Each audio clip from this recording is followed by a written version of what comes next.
আসসালামু আলাইকুম রহমতুল্লাহি ওবরাকাতু। চলুন আজ আমরা জেনে নেব জাপানিজ ল্যাঙ্গুয়েজ অ্যান্ড কালচার ক্লাসে জাপানিজ কালচারের অংশ হিসেবে সাইকেলের নিয়মকানুন সম্পর্কে।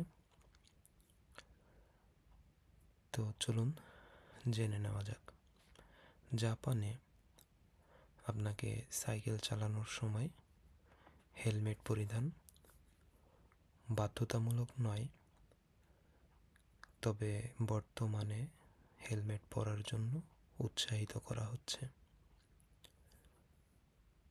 তাই আপনারা জাপানে যারা স্টুডেন্ট ভিসায়, জব ভিসায় বা টেকনিক্যাল ইন্টার্ন ভিসায় বা এসএসডব্লিউ ভিসায় আসার জন্য চিন্তাভাবনা করছেন, অবশ্যই হেলমেট পরিধান করার জন্য চেষ্টা করবেন।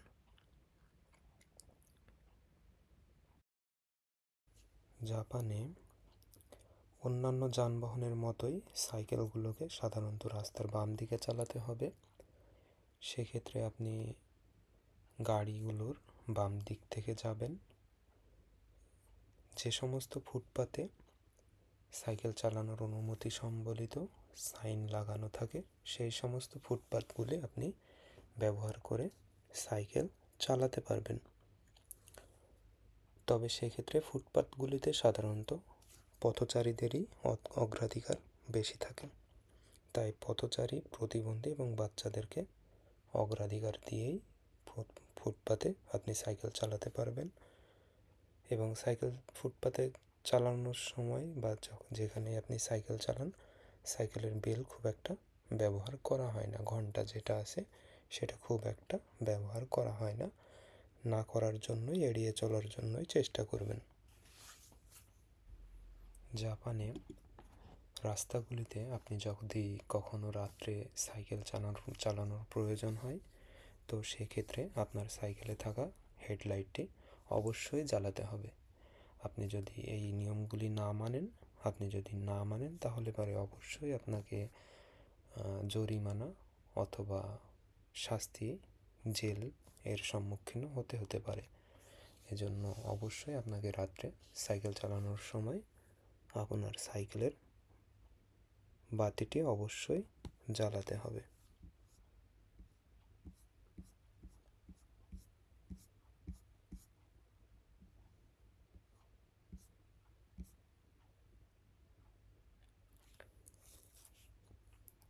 এছাড়াও রাত্রে সাইকেল চালানোর সময় সাইকেলের পিছনে যে ভিজিবল লাইটগুলো থাকে, সাধারণত লাল কালারের, যেগুলো আলো পড়লে জ্বলে ওঠে, এগুলো লাগানোর চেষ্টা করবেন এবং অন্ধকারে ভিজিবল হয়, দেখা যায় এমন পোশাকগুলো পরিধান করার জন্য চেষ্টা করবেন।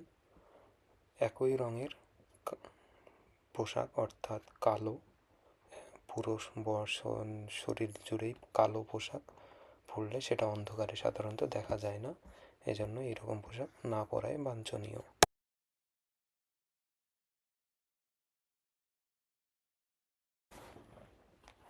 সাইকেল চালানোর সময় আমরা বাংলাদেশে অনেক সময়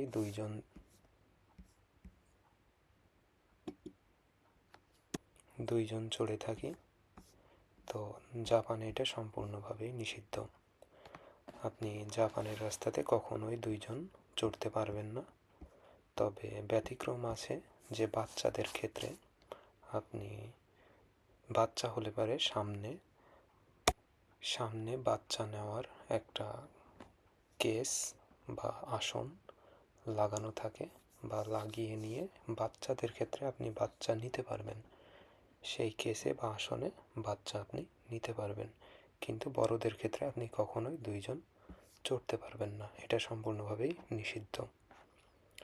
দ্বিতীয়ত, আপনি জাপানে কখনো বৃষ্টি পড়া অবস্থায় ছাতা মাথায় দিয়ে আপনি সাইকেল চালাতে পারবেন না।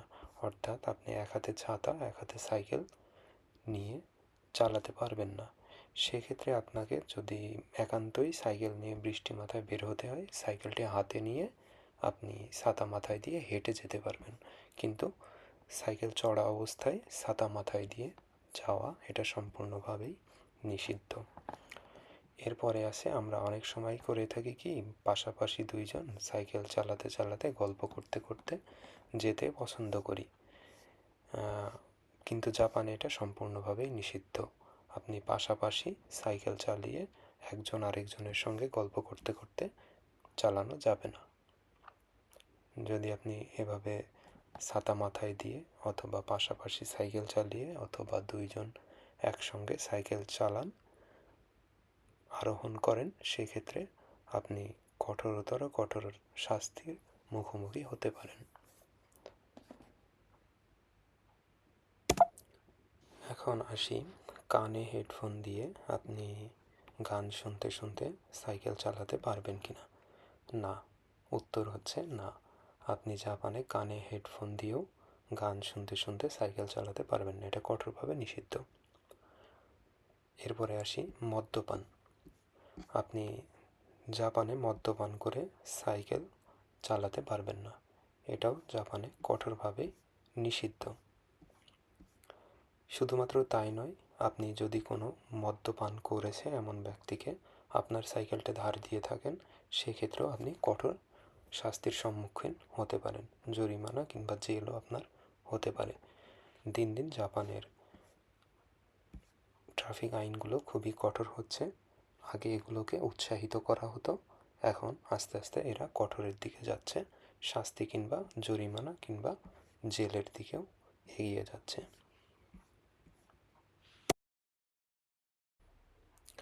এছাড়া আপনি জাপানের রাস্তায় সাইকেল চালানোর জন্য বের হওয়ার পূর্বে আপনি আপনার সাইকেলের ব্রেক, প্যাডেল, লাইট ইত্যাদি গুরুত্বপূর্ণ অংশগুলো ঠিক আছে কিনা একবার চেক করে নিতে পারেন। এতে করে কি হবে, আপনি দুর্ঘটনাকে সর্বদাই এড়িয়ে চলতে পারবেন। আপনি জাপানের রাস্তায় সাইকেল চালানোর সময় চালাতে চালাতে আপনার ফোন কল, মেসেজ বা গুগল ম্যাপ যদি ব্যবহার করতে চান, তবে সেক্ষেত্রেও রয়েছে আপনার জন্য কঠোর সতর্কতা।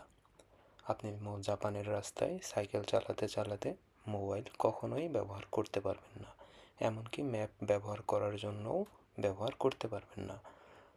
যদি সেক্ষেত্রে আপনাকে ব্যবহার করতেই হয়, তাহলে আপনাকে একবার দাঁড়াতে হবে, দাঁড়িয়ে আপনার লোকেশন, ম্যাপ যেটা দেখার দেখে নিয়ে সেরে নিয়ে তারপরে আবার সাইকেল চালাতে হবে। আপনি চালাতে চালাতে কখনোই মোবাইল ব্যবহার করতে পারবেন না। আপনি যদি এটি করতে চান, তাহলে এবারে আপনাকে কঠোর জরিমানা ও শাস্তির মুখোমুখি হতে হবে। জাপানের রাস্তায় আপনাকে অবশ্যই ট্রাফিক সিগন্যাল, ট্রাফিক আইন মেনে চলতে হবে। সবুজ বাতি দেখে পার হতে হবে, আর জেব্রা ক্রসিং পার হওয়ার সময় অবশ্যই পথচারীদেরকে আগে প্রায়োরিটি দেওয়ার জন্য চেষ্টা করবেন। এছাড়াও জেব্রা ক্রসিং যদি পথচারী এবং আপনি উভয়ই থাকেন, তবে চেষ্টা করবেন জেব্রা ক্রসিং নেমে হেঁটে পার হওয়ার জন্য। জাপানে এছাড়াও আপনি রাস্তার উল্টো দিক থেকে গাড়ির বিপরীত মুখে মুখোমুখি সাইকেল চালাতে পারবেন না, এটা খুবই দণ্ডনীয় অপরাধ। অর্থাৎ আপনাকে গাড়ির বাম দিক দিয়েই চালাতে হবে, মুখোমুখি অর্থাৎ বিপরীত পাশে, উল্টা পাশে অর্থাৎ ডান দিক দিয়ে চালানো আইনত দণ্ডনীয়। এছাড়াও 4 রাস্তার মোড়, 3 রাস্তার মোড়গুলোতে সাধারণত বাঁকগুলোতে থামার চিহ্ন দেওয়া থাকে, তোমারে লেখা থাকে। এই সমস্ত চিহ্ন সংবলিত স্থানে অবশ্যই একবার থামুন এবং সায়ু কাকু নিন, অর্থাৎ ডানে এবং বামে আপনি দেখে নিন। ডান এবং বাম নিশ্চিত করার পরে আপনি তারপরে এগিয়ে চলুন। কোন অপরাধের জন্য কী শাস্তি এগুলো উল্লেখ করা হয়নি, আমি আমার জানা ছিল এমন সমস্ত বিষয়গুলো এখানে আলোচনা করার জন্য চেষ্টা করেছি। ভুল ত্রুটি থাকলে ক্ষমা সুন্দর দৃষ্টিতে দেখবেন। আর ভিডিওটি ভালো লাগলে